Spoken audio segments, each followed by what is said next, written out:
Supreme कोर्टात आता विवाहित महिलांसाठी काहीशी धक्कादायक बातमी, कारण नवऱ्याच्या संपत्तीवरती बायकोचा पूर्ण अधिकार असत नाही असा महत्त्वाचा निकाल सुप्रीम कोर्टाने दिलाय। सुप्रीम कोर्टाने नेमका काय निकाल दिलेला आहे पाहूया त्या संदर्भातला हा सविस्तर रिपोर्ट।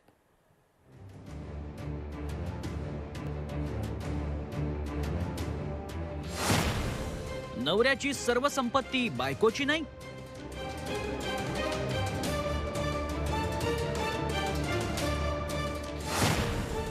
सुप्रीम कोर्टाच्या निर्णयामुळे खळबळ।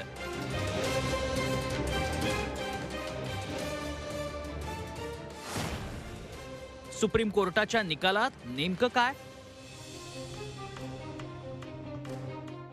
नवऱ्याच्या निधनानंतर त्याची सगळी संपत्ती बायकोची असते असा सर्वसाधारण समज आहे। मात्र सुप्रीम कोर्टानं मंगळवारी दिलेल्या निकालामुळे हा समज दूर झालाय। जर एखादा हिंदू पुरुष आपल्या स्वकमाईनं मिळवलेल्या संपत्तीचा मालक असेल आणि त्यानं आपल्या मृत्यूपत्रात बायकोला संपत्तीमध्ये मर्यादित वाटा दिला असेल तर त्या संपत्तीवर बायकोचा हक्क आहे असं मानता येणार नाही असा निकाल सुप्रीम कोर्टानं दिलाय। न्यायमूर्ती संजय किशन कौल आणि न्यायमूर्ती एम सुंदरेश यांच्या खंडपीठानं हा निकाल दिला।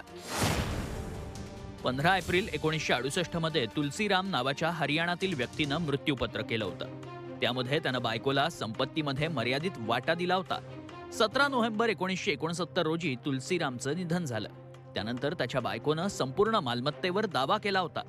मात्र सुप्रीम कोर्टानं नवऱ्याच्या स्वअर्जित मालमत्तेवर बायकोचा संपूर्ण अधिकार असत नाही असा निकाल दिला।